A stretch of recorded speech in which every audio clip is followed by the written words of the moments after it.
Okay, well, let's get started. Last week we talked about routines and tempo clock, just kind of scratching the surface with basic sequencing concepts. And today we're going to continue with some more sequencing stuff, more stuff in the SuperCollider library that allows us to sequence data and sound and do all sorts of things like that.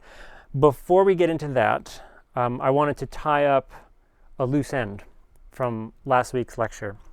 So we were talking about routines, and we saw that we can use routines as a non-real-time data generator of some kind, where you just call next, next, next, next, next as needed to extract values from the routine.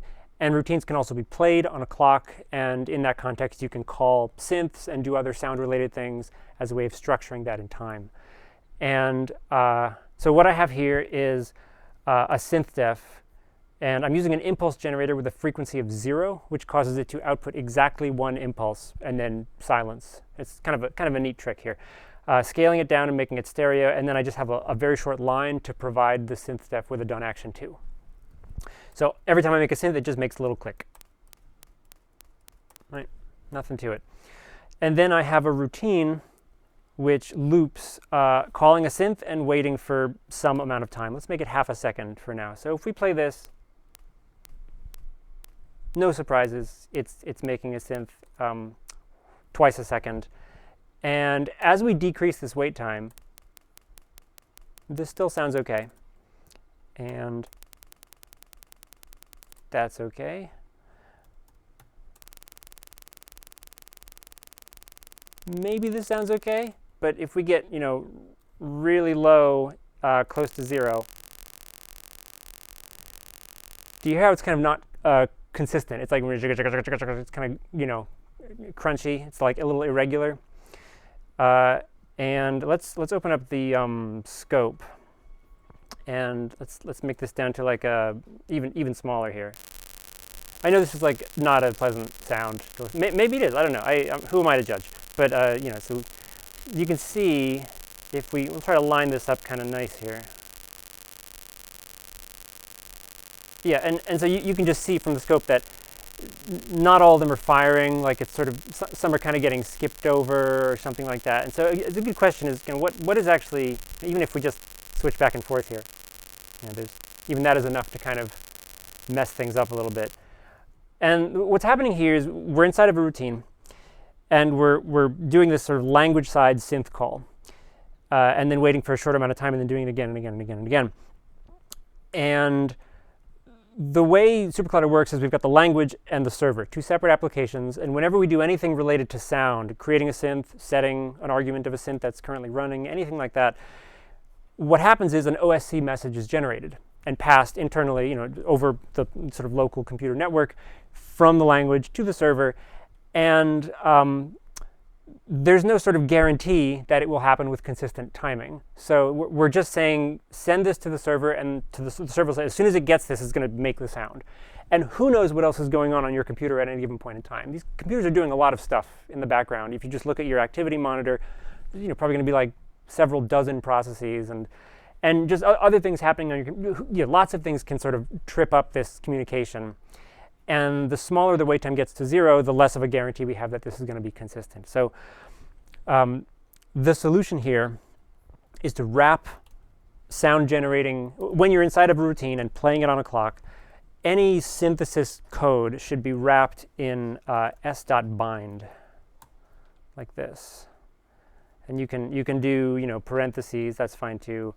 But we just need to say s.bind and then enclose the sound generating code in a function. Now what this does is it doesn't just send the OSC message immediately.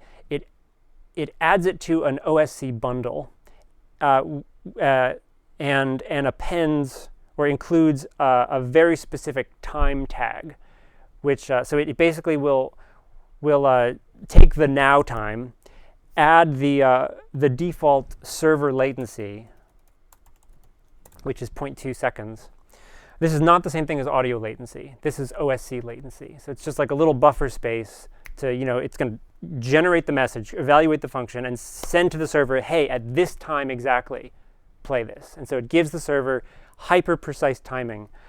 So it does mean that when we play the routine, it will take a 0.2 seconds to actually get started, but all of the synth calls will be very, very time accurate. So let's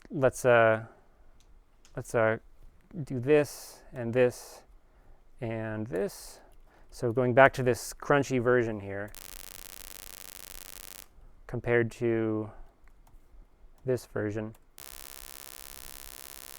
and you can see that we have, it's actually not and there's a second thing here which is going on here, and I picked this value specifically, but if we make it, you know, some number which is like a nice even division of the, I guess, sampling rate, and you can see now it's very consistent. We're getting, you know, an impulse exactly every 0.02 seconds. So this is the first step. It's a very important step. You should always be doing this if you are using a routine that calls synths and you're playing it on a clock. You should enclose all of those synth calls, or you know, you can enclose multiple synth calls in one s.bind. That works too, if you want them to happen at exactly the same time. So this is documented. If you've ever checked out Nathan Ho's blog, which is nathan.ho.name, he has this one blog entry called SuperCollider Tips, and it's a bunch of good stuff. And so he goes down here. He's got the always wrap your synth calls in s.bind, and he's got some examples. This is also on the SuperCollider forum, scsynth.org. So check these out if you want to read more about that. And going back here, so if I've picked this very specific time here, which I saw was not giving us, oh, now it is. Let's try it again.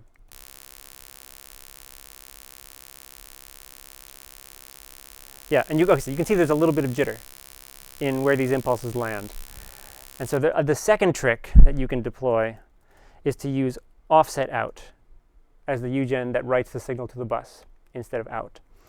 If you use out, and this is my understanding, which may not be completely accurate, but when you use out, whenever you call a synth, it will start somewhere at the beginning of a control cycle, you know, which by default is 64 samples wide. So that's pretty fine. But if you're doing something really, really precise, OffsetOut, what is the help? How does it? Help file describes it as if the synth is scheduled to be started partway through a control cycle, OffsetOut will maintain the correct offset by buffering and outputting it where it's supposed to be within that control cycle. So this should be completely flawless. Right. And so now we can even, you know, do something like this, right? Or this, or this. Yeah, I mean, this is a lot of synth calls. This is 1,000 synth calls, you know, every second. But the bind and the OffsetOut guarantees that they will be executed by the server at the right time and actually, you know, written to the bus with the correct sample offset within that control cycle. So these are, you know, cute little tricks which tend to be very helpful in these kind of relatively rare cases.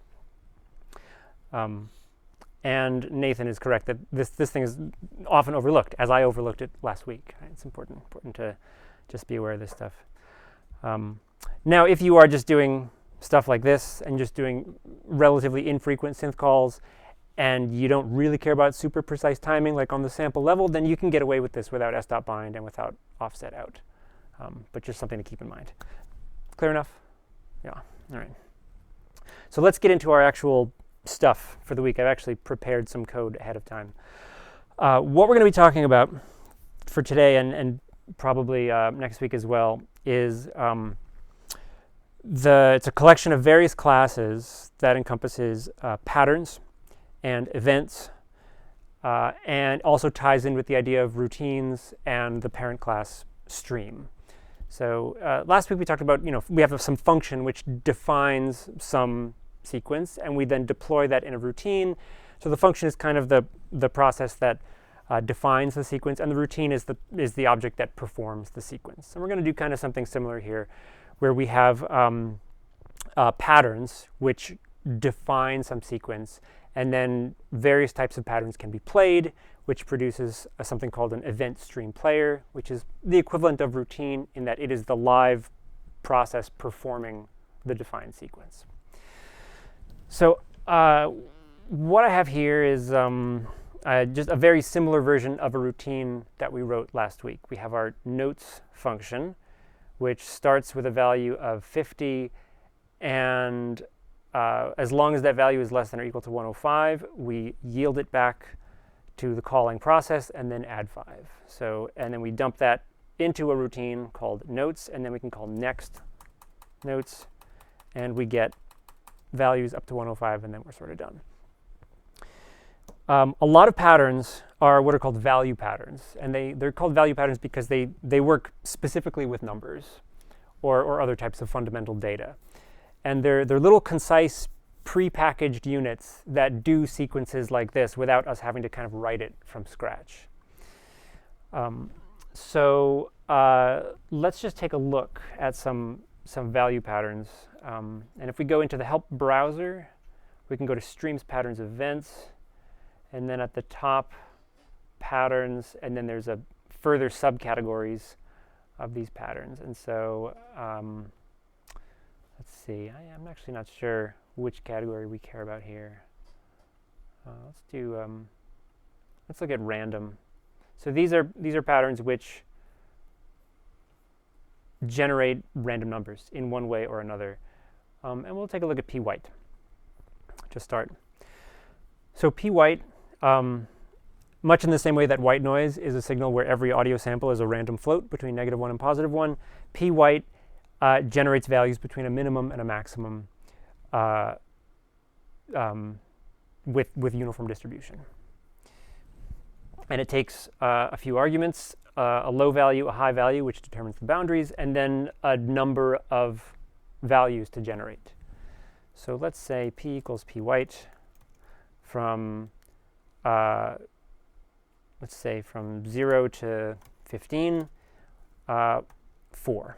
Right? So this is the minimum value is 0, maximum value is 15, and it's going to do this 4 times. So p is our pattern. We can't actually next this pattern because it's not a stream. Right? It's a function that defines a process, but it's not something that we can actually interact with.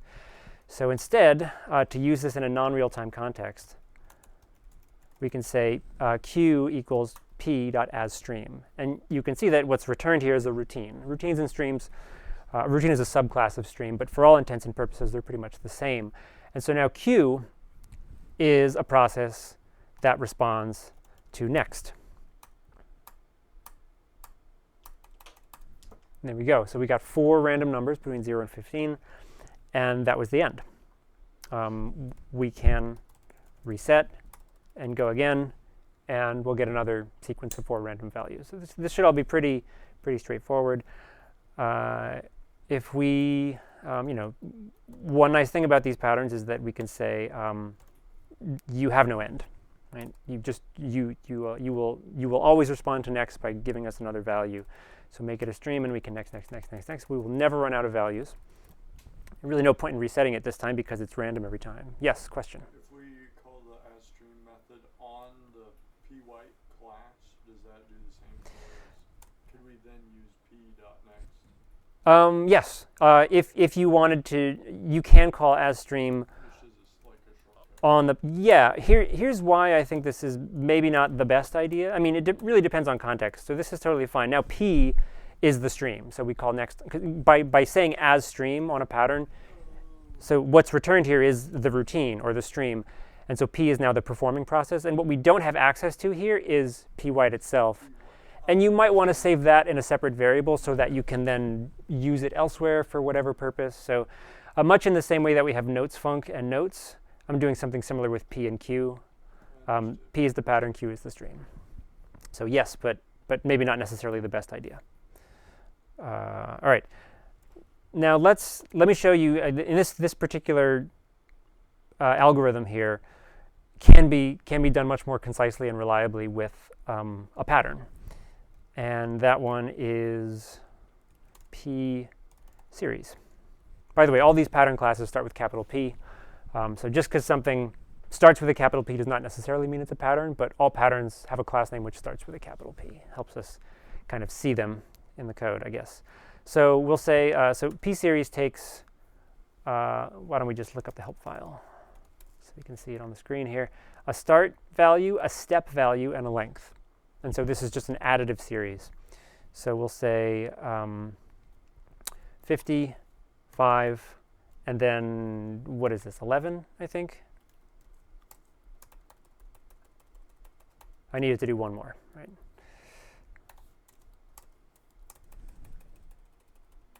And there we go. Exact same behavior. So just instead of having to declare variables and do the manual incrementation ourselves and do the conditional check to see when to stop, we can just do it this way instead. And so just to give you a very quick, I mean, there's on page 159, there's table 5.1 in the book, which just gives you kind of a very brief look at some of what I think are the most commonly used value patterns. So P series is this arithmetic series. Pgeom is a geometric series, so instead of adding, it multiplies. This is good for, the Pgeom is good for frequencies. P series is good for MIDI notes if you want to move in a sort of musically linear way. P series is good for decibels. Pgeom is good for raw amplitude values. So, different processes. This one does get kind of dangerous because depending on what you're doing, it can grow exponentially. So, a little bit risky. Let's see. So P white is this random number generator. P brown is similar. It's got a low and a high, but it's a sort of roughly models Brownian motion where the value can only deviate by so much from the previous value. So this is a way of generating random values that kind of follow a meandering path. Let's see. Let's look at P rand.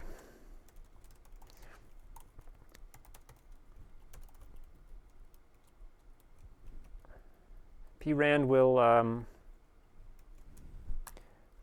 just randomly choose from a collection. Every choice is just random. And here we don't actually have to use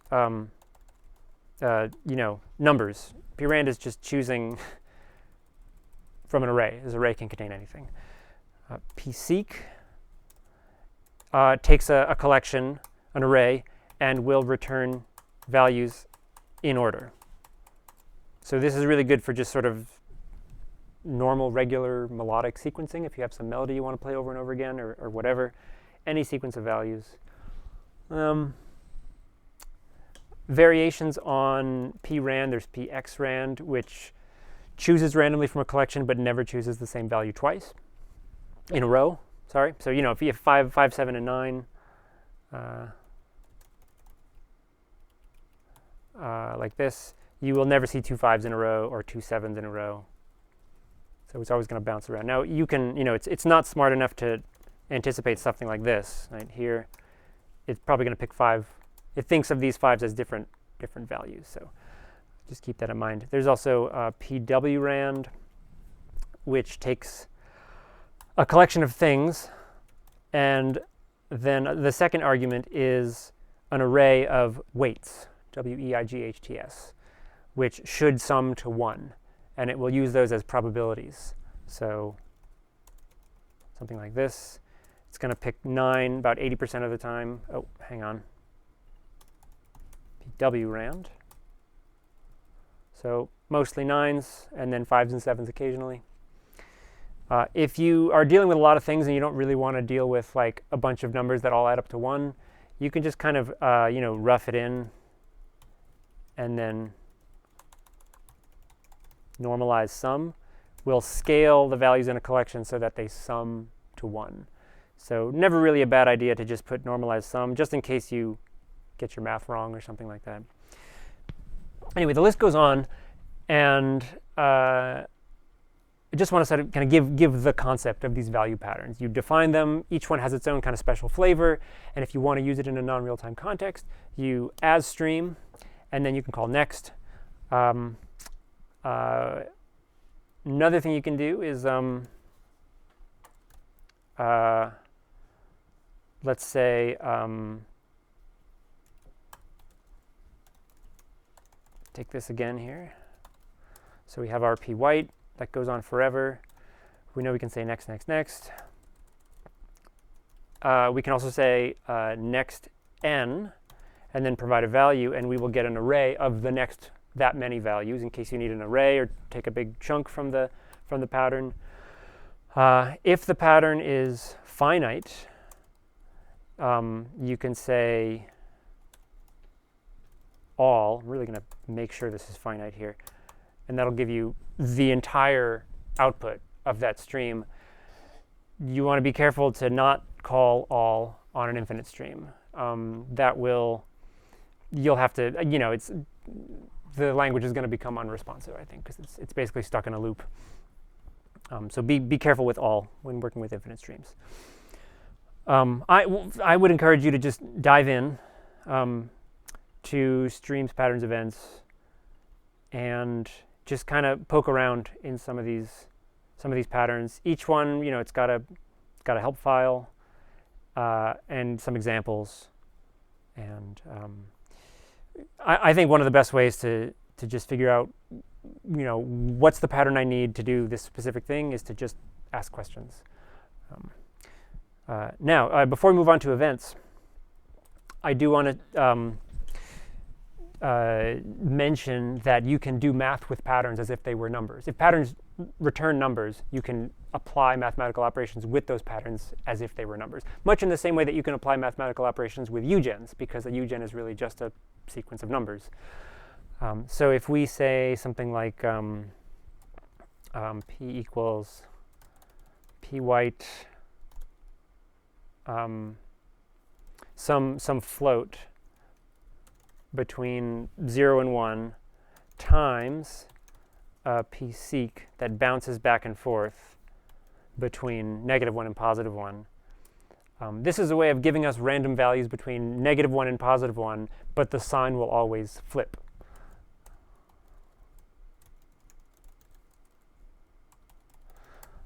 So basically what happens here is once we convert this to a stream, it becomes a what's called a binary operation stream. So what's happening behind the scenes is whenever we call next, the stream sort of extracts the next value from this one and multiplies it by the next value from this one, and that's the actual next value. So you can see the negative sign is flipping. So this is what I would call building composite patterns, where you can take two patterns and basically do math with them. You don't have addition, subtraction, multiplication, division, modulo, wrapping, clipping, anything you can do with a number, you can do with a numerical pattern. And you can also nest patterns inside of each other. So if we say we'll do a PC that goes 1 to a random value, a random integer between 10 and 20, and then 7, and then we'll do 3 and 4 twice.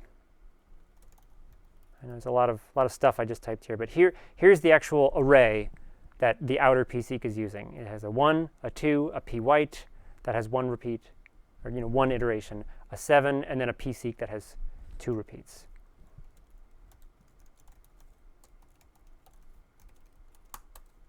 So we go 1, 2, random value, a 7, and then 3, 4, 3, 4. Right? And then that will repeat forever because the p-seek is inf. What you want to be careful here is if you make one of the internal patterns infinite, then we will get stuck on that pattern and never actually advance through the rest of the outer p-seek. And for the most part, I think nesting patterns this way is pretty intuitive. Not everything is possible. I mean, sometimes you have to kind of try things out. Like if you wanted to start at 50 and then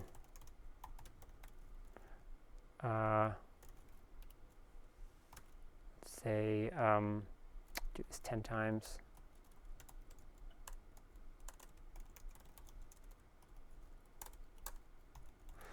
So we start at 50. And then we add, we're adding random values somewhere between 2 and 5 each time. And then we just do that 10 times. So this works as well. Not every pattern, it's not the case that every pattern can have a pattern substituted for one of its inputs. Some of them are a little bit more finicky. And this is kind of what's tricky about patterns, is that it's this big, vast language within a language.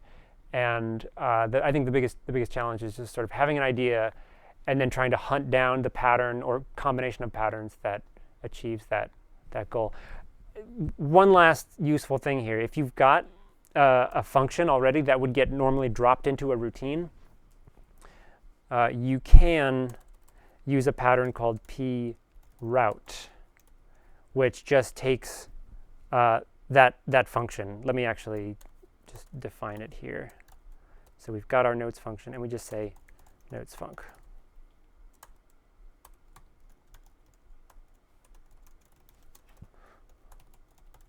And so we have this is like the pattern. It's a pattern which just takes a function that would normally get put into a routine and just uses the yield calls to determine what comes out. So the reason I share this is because if you are hunting for some obscure, some very specific kind of numerical sequence that you're defining, and you can't find a bunch of patterns like Pwhite and whatever that do it for you, you can just write it as if you were putting it into a routine, and then just dump it into a proute, and then that works as well. There is much in the same way that routine can be abbreviated with lowercase r, proute can be abbreviated with lowercase p. So this p shortcut produces a proute, and then we've got our values here. All right.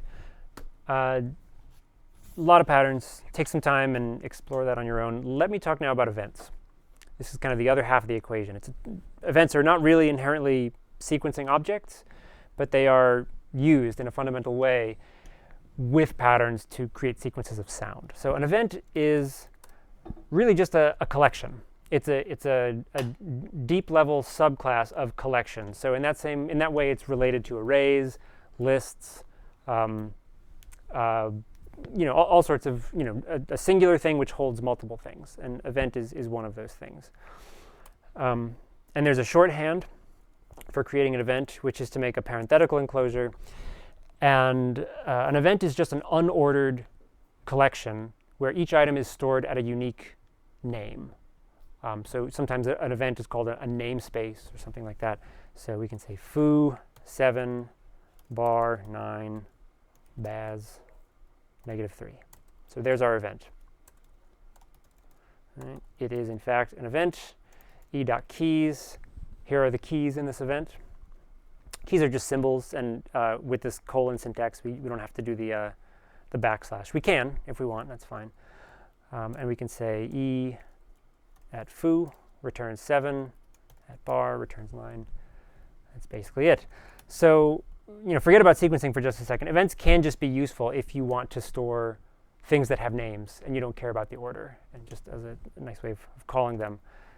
And as a bonus, you can also do this method style syntax to grab or extract items from an event. Here's why events are useful here. Let's take an empty event and we can play it. And when I did this for the first time, I was like, wait, what? What do you mean play? What are we playing here? What is this? This is nothing. This is an empty event. It's like, can we play an empty array? Can we play an empty, the answer is no, we can't. Yeah. So there's a lot going on here behind the scenes. And I often find it difficult to find sort of a starting point here. But an event, in addition to being an unordered collection for general use purposes, also is used to define some arbitrary action to be performed in response to the play message. Now you can define your own events, and I think in the event help file there's like an example where you have, so in this case we have an event called A. It contains a 6 stored at the key X, 7 stored at Y, and then the function which posts the product of X and Y stored at the play key. And so when we call a.play, this is defined to be the thing that happens when we call play. But there is a large, sprawling, complex infrastructure with events and synths and patterns and all that sort of stuff under the hood. It's very easy to get lost in the rabbit hole looking at source code, trying to figure out exactly what's going on here. So I'm going to try to keep that to a minimum. But let's start by talking about types of events that are predefined in SuperCollider. And I have This is also in the book. I forget, I don't know the exact page, but somewhere in chapter 5.3 or 5.4, I have this line of code which lets us, which is just a way of printing all of the built-in event types. There's a lot. And 98% of these or something I have never used. The ones that I think are most useful are note and rest. The note event is defined, so when you have an event and you play it, the default type is note if unspecified. So when we do this, we are creating a note event and playing it. And the note event means make a synth, and that's what's happening. So we can say type note, and this is exactly the same thing as what we just did, because if we don't specify the type, we fall back on note. Here's a rest event. You can probably imagine what this is going to sound like. Yeah, sound of silence. Some other examples here. This MIDI type event is for when you play a MIDI type event, you actually generate a MIDI message, like a note on or a control change. It sort of depends what else is in the event. But this is an option for creating a sequence of MIDI notes that'll be sent to some external sequencer or synthesizer or whatever. And there's just a whole bunch of other events, which in the approximately 15 years I've been using SuperCollider, 99.99% of the time I'm just doing note events, and maybe 1% of the time I'm doing rest events. Rest events are useful too. So then the next question is, where's this sound coming from? I mean, who defines that sound? And there's another key that is built into the default note event called instrument. And the default value for the instrument key is the symbol default. So there is a synths whose name is default. And if we look up implementations of event, so this is like the source code for the event class, or sort of the sclang source code. We can scroll down and we find make default synths. So this method I think is called automatically when we boot when we launch SuperCollider, and here is the default synths. So and this is actually just really useful because there's a lot of help files that want to show off patterns that make sound, and it's kind of annoying to have to make a synths in all of those help files. So there is this default synths, which is just a couple of var saws mixed together, filtered through a low-pass filter, and then it has a basic linear envelope applied to it and sent out and panned in stereo. So it's just a very simple synths. And it's got some parameters: freak, amp, pan. So those are specifiable. And just to reiterate, so this empty event here, the default, if we don't specify, it's going to fall back on the note type event. A note event means when played, generate a synth. And if we don't specify anything else, it's going to fall back on the default synths, which is built in. And so that's why we get sound here. It's just using all of the default parameters from that synths and from the event infrastructure. All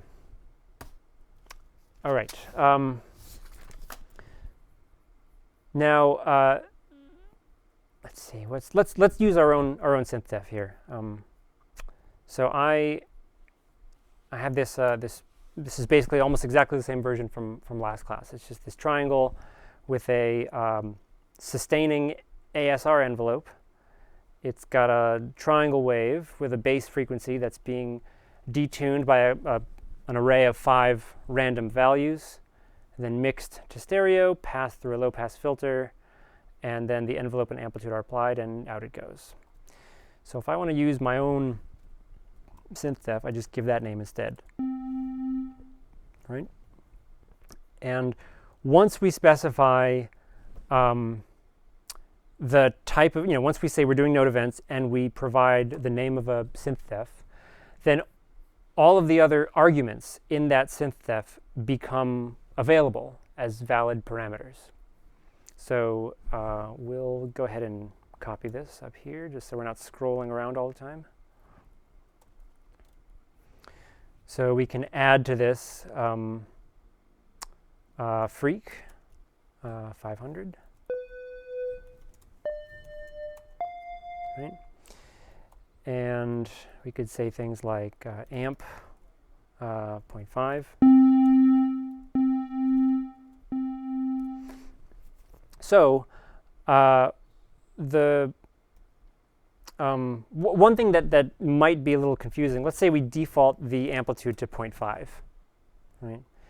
And if we don't specify, here's what it sounds like with 0.5. And if we don't specify the amplitude, you'd probably logically expect the process to fall back on whatever we've defined as the default in the synths.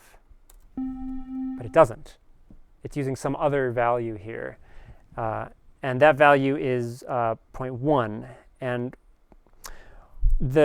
what's going on here is that the default note event has a bunch of built-in parameters to it, such as use the default synths, but it's also got something for freq and amp and other things like that. So this is kind of the good and the bad of using events and patterns, is that it's a pretty high-level, sophisticated system that's very flexible, but it's got a lot of stuff under the hood that you aren't really seeing on the surface level, and you might be sort of like, wait, why is it doing that? Well, so I have some other code here. So if what does this code do?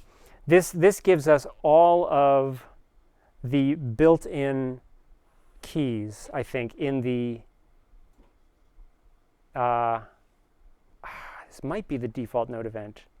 I'm not sure.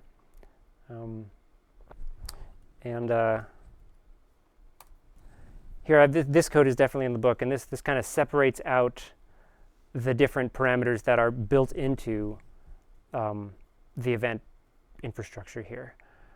So just looking at pitch, we have various things like freq, degree, harmonic, MIDI note. So it's a really complex and multi-layered system. So let me maybe not look at the. This is also in the if we right underneath the make default synths, we have default values for various built-in parameters. So the assumption here when you're using events and playing them is that you're making synths, and probably you're going to have some frequency information, some amplitude information. And so the event infrastructure tries to be smart about this and kind of fill in the event with some default parameters, which you can override, which we are doing here. Like, for example, the event defaults take precedence, and so the default amp is 0.1, but we can just say no, you're going to use what we specify. But we can also use parameters that are in our synths. So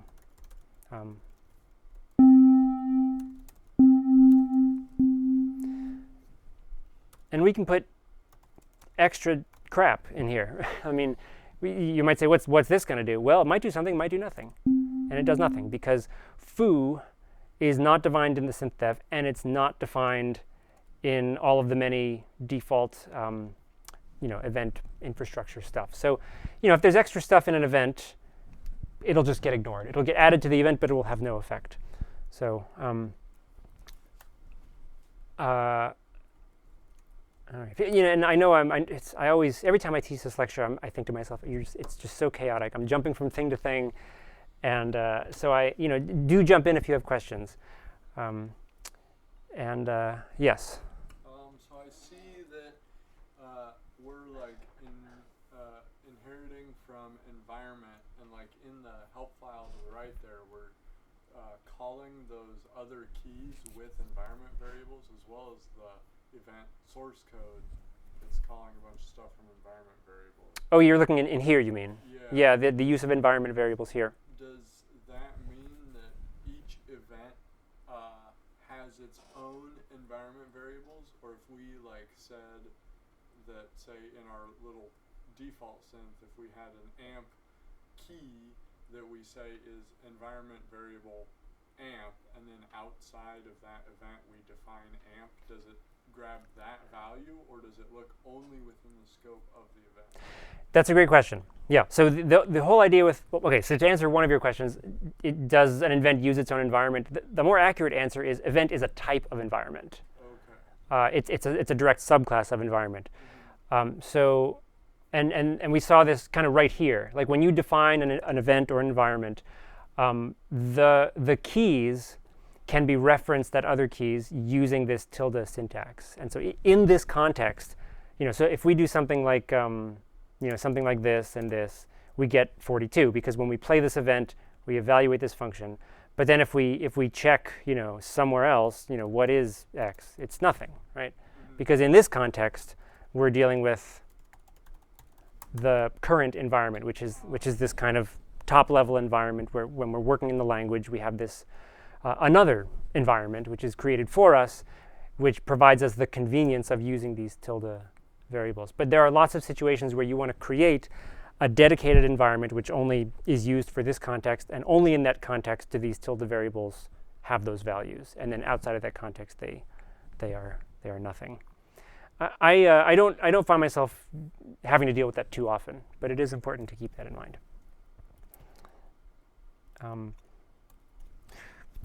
All right. Now the reason, what's nice about the default node event is that some of these common parameters like frequency and amplitude can be specified on a variety of different levels. So let's take this, and so we've seen that we can do amplitude, and that's all fine. We can also do decibels,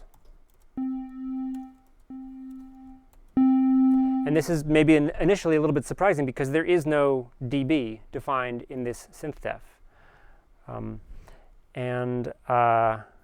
Let me see if I can find, let's see. I thought I wrote this down, but I'm gonna have to wing it here.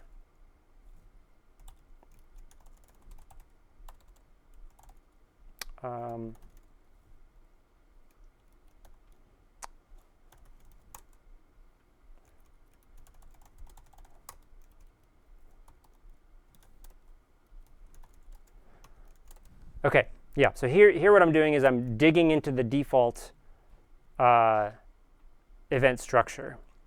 And I'm saying, what do you have stored at amp? And post ln will just give us a function, because this is actually, what's stored at amp is actually a function.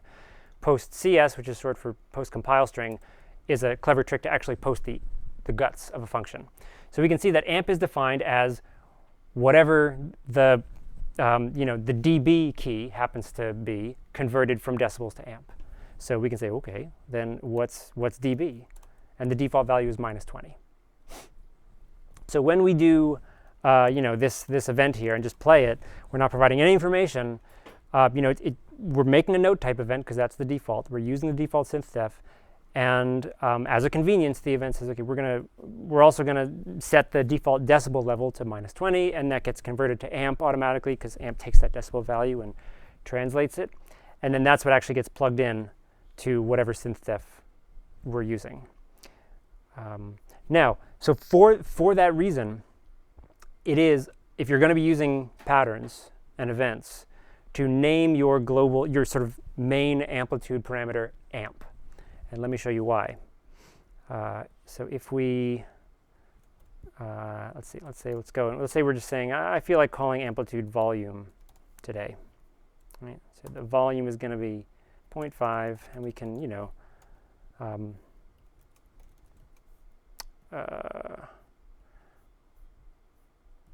sorry. So that's fine, and we can say volume 0.1, right? So just calling regular synthesis is all fine. If we're using an event,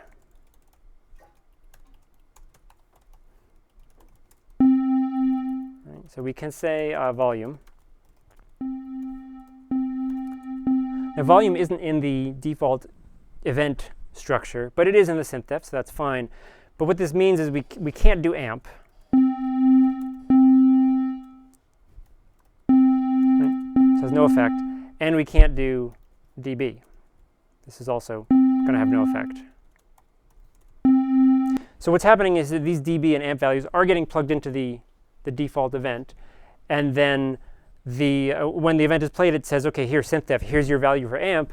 And the synthDef says, okay, yep, great, thank you very much. I'm not going to use it, but thank you anyway, because there's nothing in here called amp. So we're relying on volume. So by using amp, we give ourselves access to this built-in multi-tiered system of amplitude specification. We can use dB, we can use amp. And there's another even more complex multi-layered system for specifying pitch. And this is laid out pretty nicely in Bruno Ruviaro's book, which is linked on the course information and other useful stuff. And there's a whole part dedicated to patterns. And one of the first things that happens in this section is talking about the 4 tiers of pitch specification. So there's degree, note, MIDI note, and freak in that order. So degree is at the root of this multi-layered system. It's got a default value of 0, and degree is just sort of indexing scale degrees. So if your degree comes with it assumes there's a scale with a certain number of degrees per octave, and the degree value will just index through those degrees. So let's see what that looks like.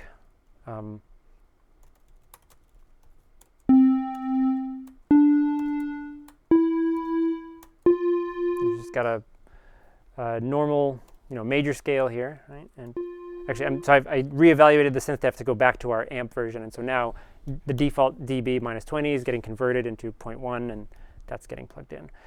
So that's degree. Just kind of, you pick a scale, and with this version, you can also say scale, and let's just do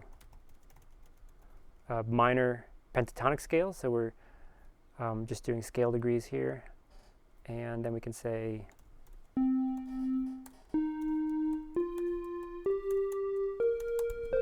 right, up we go. So you provide a scale, and then scale degree will just step through it. And you can also go up and down. So this is really great if you're thinking modally and you don't want to have to deal with MIDI note numbers or something like that. Next is note. And under default conditions, note just treats middle C as 0, and then increments of 1 correspond to chromatic steps. So that is right, so right, and then there's MIDI note, self-explanatory, and you can just do freak. Raw frequency values. This only works if you are using a synthDef where the primary pitch argument is FREQ, freak. So if we go, degree is just 0. Note is this function here which takes the scale degree and a modal transposition value. So just basically taking whatever your degree values are, and you shift them all up by 1 or down 1 by scale degree. It also pays attention to the scale and the number of steps per octave. So you can do all sorts of strange microtonal things with degree. MIDI note takes the note value, so going up yet another level, and incorporates a gamut transposition, a root, an octave ratio. I don't spend too much time at this note level here. I will often do MIDI note or degree or freak. And then freak takes the MIDI note, a chromatic transposition, sums them together, converts to cycles per second, and then multiplies by a harmonic number. So it's a lot of options for pitch specification. And if you decide to call this hertz or whatever, then you can, provide a value in hertz like this. And that works just fine, but you've lost the ability to do anything like this, right? Because we're just basically, by naming our argument whatever we feel like it, we're just opting to just bypass the whole advantage of. So this is kind of a, this is a little bit like, oh, so now I have to name my arguments specific things in order to use patterns? Yes, you do. But you also reap all the benefits of more fluid expression of musical parameters. So yes? So for like the one where we saw the harmonic, could we change our octave ratio like with an argument passed into the play function and get just like really weird and wacky results? So, like with the harmonic parameter? Yeah, well, like I forget, sorry, the second post CS we looked at. Let's see. I think it was. Was it MIDI note? Yeah. So was it talking about this one? Or no, the let's see, what is the one for MIDI note? This one. The logic behind determining MIDI note is. Yeah. So if we assign the octave ratio key, just some To like 2.1 or something. we would get like weird. Yeah. Let's Let's try it. I don't know. I'm in sort of new territory here, but if we say, so I'm sure the default is 2, and this. Oh, and we have to. Sorry, we have to do this. We need our freak back here. So that's all normal. And let's say 2.3. Sure. See what happens. Yeah. Right. So now it's I'm not exactly sure. It's probably still got 12 steps per octave, Yeah. but it's just stretching the octave to be this weird non-standard ratio. But everything else is, I think, equal tempered, I guess, or whatever, for lack of a better word. I think that's probably. We can access those environment variables and change how these sort of default conversions. I mean, that's what we're doing right now, right? We're accessing the guts of the default event structure and saying, no, your octave ratio is 2.3, and then everything else changes accordingly. And all of this gets calculated. Note gets calculated into MIDI note, gets calculated into freak, and that's what eventually gets plugged into the synth. Amazing. Yeah, no, it's really, really fluid once you sort of get a handle on it. And oh gosh, what was I? Oh yeah, so and I also want to show, I guess, harmonic. So if we do 60 harmonic 1. So all this is doing is just we take MIDI note, and it's getting, we have a chromatic transposition we can apply, converted to cycles per second, and then just scaled by harmonic. So this is all just built into the event system. So we also have this. So this is kind of nice for making a weird, I don't know, like a harmonic mush with like harmonic series stuff. Okay, I know we're out of time, but let me just give you I know we're talking about value patterns and events, and like how do we actually get to sequencing sound? And the big class that ties it all together is Pbind. And let's just do a very simple Pbind here. So Pbind expects pairs of items, a key corresponding to one of these built-in event keys, and either a value or a value pattern. So let's say I'd like to use our triangle synth. We'll do MIDI note, and that'll be a P-seq, which goes 60, 67, 74, forever. And dB will be somewhere between -20 and -10, forever. Okay, so there's a Pbind. And let's do a non-real-time thing first, just like we were doing with value patterns. So take this Pbind, convert it to a stream, and what Pbind does, the only quirk here is we have to pass an empty event into the next call. And what we get is an event. And so it creates an event with these keys and uses the value provided or value pattern provided to determine the value for the next one. So we get triangle, right, this try for the synth def. 60 is the first output of MIDI note. It's over here because events are unordered, so there's no guarantee that anything's going to be in the right order. And then the random value we got for dB is this. And so let's just go next. And so you can see we get this sequential thing for MIDI note and this random thing for dB. And we could be playing these too.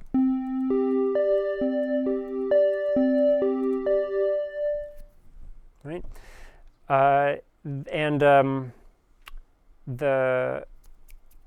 The reason it's called Pbind is because it sort of extracts values from these patterns and binds them to keys in an event. And so it's this kind of fully automated process where we get to specify synthesis parameters algorithmically with patterns or composite patterns or nested patterns. And then we put them all into a pbind. And then using next, we can basically play it in non-real time. But we can also play a pattern like we play a routine, like this. And so, look ma, no hands, right? Off it goes. And we can stop it just like we stop a routine.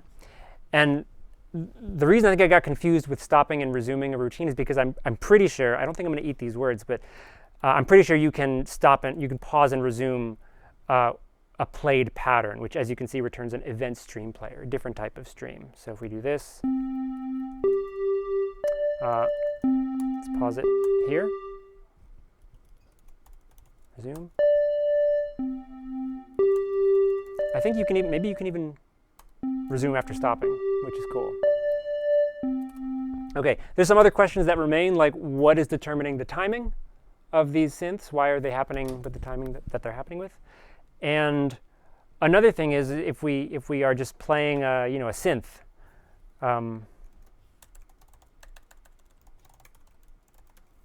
we have to, if it's got a sustaining envelope, we've got to turn it off manually. But here, we don't have to. Stops automatically. What's doing that? These are good questions. And we'll answer them next week. I haven't written the homework for this week yet. I'm a little behind. You will have 2 weeks for this one. So I'll try to get it up on the website within the next 24 hours. So that's part of the reason it'll be 2 weeks, because I'm a little behind. But also the take-home midterm will be assigned next week. So that will be assigned on Thursday. It will be a 24-hour take-home open book, open note midterm. It's going to be basically homework style. I'll take some of the questions from previous homeworks, modify them a little bit, and just it'll be sort of half the length of a homework, so maybe like 4 or 5 questions. All stuff we've seen on homeworks or closely related to that so far. So that'll be assigned Thursday at 3 p.m. It'll be due 3 p.m. Friday. Okay, yeah, feel free to stick around if you have questions. I know this is kind of a lot of new material, but we'll continue where we left off next week.